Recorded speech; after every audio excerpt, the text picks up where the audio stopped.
اللہ کے نبی صلی اللہ تعالی علیہ وسلم کے بچپن کی بات لیتے ہیں، آج پیدا ہوئے، میلاد مقدس ہے، اور زمانے رسول صلی اللہ تعالی علیہ وسلم میں یعنی ولادت کے زمانے میں مکہ کا ماحول تھا کہ بچے پرورش کے لیے دایاؤں کے پاس دے دیے جاتے تھے۔ وجہ یہ تھی کہ بچہ شہر کی گہما گہمی سے دور رہے، اس کی زبان محفوظ رہے۔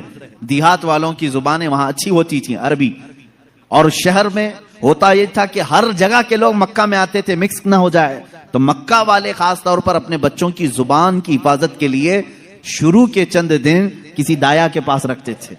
رسول کریم صلی اللہ تعالی علیہ وسلم جب پیدا ہوئے، یہ وہی زمانہ ہے جب بنو سعد قبیلے کی دایا عورتیں ہیں۔ ایک قبیلہ ہے جس قبیلے کی ساری خواتین بچوں کو پالتی تھی اور 2 سال کے بعد لے جاتی تو بھاری معاوضہ ملتا تھا، اجرت ملتی تھی، پیسوں پر دودھ پلاتی تھی۔ اسی اعتبار سے بنو سعد قبیلے کی خواتین مکہ میں آئیں، انہی خواتین میں ایک حلیمہ سعدیہ بھی ہیں۔ وہ کہتی ہیں جب مکہ پہنچے میری اونٹنی لنگڑی تھی جس کی وجہ سے میں تاخیر سے پہنچی۔ ساری عورتیں مکہ میں جو نومولود بچے تھے سب کے پاس گئیں اور ان سے بھاؤ تاؤ کیا، معاوضہ طے کیا اور بچے لے لیں۔ حضرت حلیمہ سعدیہ کہتی ہیں میں تاخیر سے پہنچی، تقریباً بچے جا چکے تھے، ایک بچہ باقی تھا، وہ آمنہ کا در یتیم تھا۔ میں وہاں آئی، میں نے دیکھا اور اس کے بعد پوچھا کون ہے اس بچے کا سرپرست؟ کہا بچے کی ولادت سے 6 ماہ پہلے ہی اس کے والد کا وصال ہو چکا ہے۔ حلیمہ کہتی ہے میں چھوڑ کر باہر چلی آئی، میں نکل آئی کہ باپ ہے نہیں بچے کا، میں اگر دودھ پلا بھی دوں 2 سال کے بعد مجھے اجرت دے گا کون؟ کون معاوضہ دے گا؟ وہ کہتی ہیں پھر پورا مکہ چھان ماری، لیکن اب کوئی بچہ نہیں ملا۔ شام ہو گئی تھی، شوہر ساتھ میں تھا۔ حلیمہ سعدیہ سے شوہر نے کہا اے حلیمہ خالی ہاتھ جانے سے بہتر ہے کہ وہ یتیم کو ساتھ لے جائیں، یتیم در یتیم ہے، ساتھ لے جائیں۔ حلیمہ سعدیہ کہتی ہے میں دوبارہ واپس آمنہ کے گھر آئی۔ آمنہ رضی اللہ تعالیٰ عنہ کہتی ہیں اے حلیمہ صبح تم بچے کو دیکھ کر گئی تھی پھر واپس آئی؟ کہا ہاں، ہم خالی ہاتھ جانے سے بہتر سمجھتی ہیں کہ اس در یتیم کو لے جائیں۔ حضرت آمنہ نے کہا لے جانا چاہے تو لے جاؤ، لیکن تمہاری امیدوں کے مطابق ہم معاوضہ نہیں دے سکیں گے، تمہاری امیدوں کے مطابق ہم اجرت نہیں دے سکیں گے۔ آمنہ نے کہا، حلیمہ سعدیہ نے کہا ٹھیک ہے، اب خالی ہاتھ نہ جانے کا ہم نے عہد کیا ہے، بچے کو لے لیتے ہیں۔ حلیمہ سعدیہ اس وقت تک بچے کو اپنے گود اٹھائی نہیں تھی، صرف دیکھ کر کے گئی تھی۔ گود میں جب لیا، حلیمہ سعدیہ کہتی ہیں میرے پیشانی سے لے کر تلووں تک ٹھنڈک پہنچ گئی تھی۔ پہلی مرتبہ گود میں لیا، اس کے بعد اس کے شوہر حلیمہ سعدیہ کے ساتھ وہ باہر آئی۔ کہتی ہیں کہ میری ساری ساتھیاں، میری سہیلیاں جو بنو سعد قبیلے کی خواتین تھیں وہ جا چکی تھیں اور سارے سفر پر تھیں، میری اونٹنی لنگڑی اور پھر تاخیر بھی الگ، میں بچے کو لے کر کے اسی لنگڑی اونٹنی پر بیٹھی۔ اللہ اکبر، یہ پہلا معجزہ میرے آقا کا ہے۔ اونٹنی جو لنگڑی تھی بالکل صحت یاب ہوئی اور اتنی تیز دوڑنے لگی، اتنی تیز۔ حلیمہ سعدیہ کہتی ہیں بنو سعد قبیلے میں سب سے پہلے میں حاضر ہوئی، میرا بچہ جس کو میں لے کر آئی تھی عبداللہ کا در یتیم، سب سے پہلے بنو سعد میں حاضر ہوئی۔ اور کافی دیر کے بعد دوسری سہیلیاں ہماری بچوں کو لے آئیں، انہوں نے آتے ہی ہم سے پوچھا حلیمہ تیری اونٹنی تو لنگڑی تھی، تیری اونٹنی کمزور اور لاغر تھی، تو پیچھے رہ گئی تھی، اتنی تیز کیسے آ گئی؟ حلیمہ سعدیہ کہتی ہیں ہاں اونٹنی میری لنگڑی تھی لیکن سوار بہت ہی اعلیٰ تھا، جیسے ہی یہ بچہ اس اونٹنی پر سوار ہوا نہ جانے اس میں طاقت کہاں سے آئی، سب سے پہلے میں حاضر ہوئی۔ ساری عورتوں نے محسوس کیا یہ ایک معجزہ نہیں، بنو سعد جو قبیلہ ہے وہ آج بھی ہے طائف کے قریب، آج بھی وہ قبیلہ ہے حلیمہ سعدیہ کا قبیلہ جس کو بنو سعد کہتے ہیں۔ اس قبیلے والوں کا بیان ہے کہ یہ رات ایسی تھی پورے بنو سعد قبیلے کی بکریوں کے دودھ سے تھن بھر چکے تھے، سارے قبیلے والوں کی بکریوں کے تھن دودھ سے بھر چکے تھے۔ حلیمہ سعدیہ کہتی ہیں جب میں بچے کو گھر میں لے آئی تو عجیب سی راحتیں اور برکتیں اور ہوائیں چلنے لگی، لوگوں نے محسوس کیا آج تک بنو سعد قبیلے میں ایسی خوشگوار ہوائیں آئی نہیں تھی، لیکن لوگوں نے بعد میں یہ محسوس کیا یہ حلیمہ سعدیہ کے گھر جو بچہ آیا ہے اسی کی برکتیں ہیں۔ یہ کے بعد دیگرے لوگوں نے معجزے دیکھے بھی، حلیمہ سعدیہ کی جو بیٹی ہیں شیمہ جو حضور صلی اللہ علیہ وسلم کی دودھ شریک بہن ہیں، حضور کی